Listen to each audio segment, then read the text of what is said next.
Suni in the City includes White House Wednesday, starring special WHUR correspondent Ebony McMorris. Taking you on the inside now. That's right. We're back with White House Wednesday and my girl Ebony McMorris, White House correspondent for AURN. Ebony, now Donald Trump held his first news conference of 2025, and it's got the folks talking.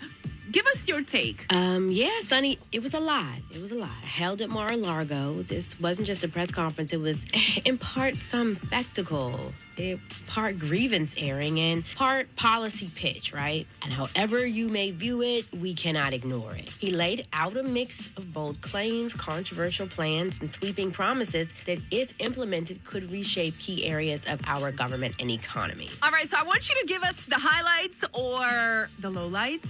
Well, let's start with his announcement of a $20 billion investment by Damac Properties. This is a property development company led by the Emirati billionaire Hussein Sawani. And they want to build data centers across the U.S., particularly in the Midwest and the Sun Belt. Trump attributed this investment to his election win, calling it evidence of renewed faith in America's economy. But there was little clarity about the details, what safeguards in place, what communities will benefit, how this aligns with broader economic priorities. Now, these data centers will support AI and cloud services. Now, what about his policy priorities? Like, did he provide specifics? Well, in Trump fashion, specifics were a little scarce. He had concepts, but the themes were loud and clear. He doubled down on deregulation. He promised to expedite reviews for investments over $1 billion, and he railed against environmental protections as quagmires. This could lead to more unchecked corporate power with potentially dire consequences for communities of color already bearing the brunt of environmental harm. Okay, now I did see that trending clip of him where he talked about renaming the Gulf of Mexico. Yeah, Sonny, this is where things a little went off rails. He floated the idea of renaming the Gulf of Mexico to the Gulf of America,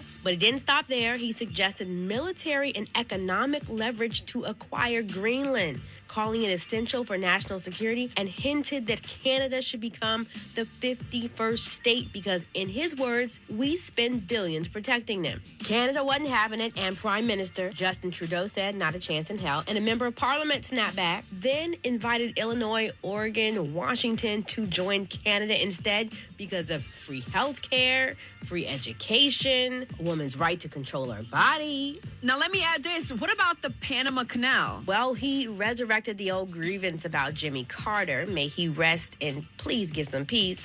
Transferring control of the Panama Canal, calling it one of the biggest mistakes in U.S. history.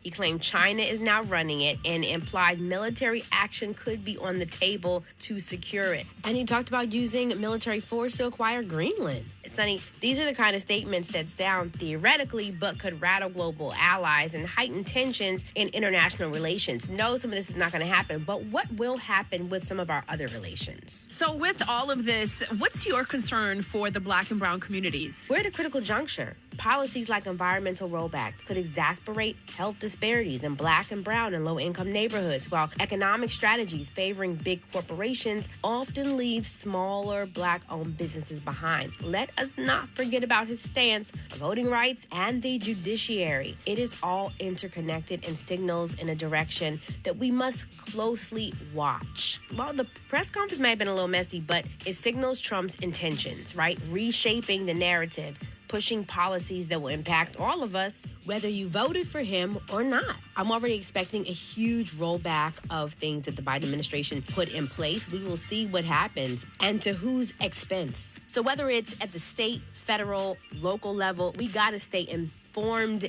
and engaged and hold your leaders accountable. Absolutely. Ebony McMorris, our White House correspondent for AURN, thank you so much. As always, tell everybody where they can find you. You can follow me across social media at Ebony McMorris or go to AURN.com for my latest stories. Send me pictures, y'all.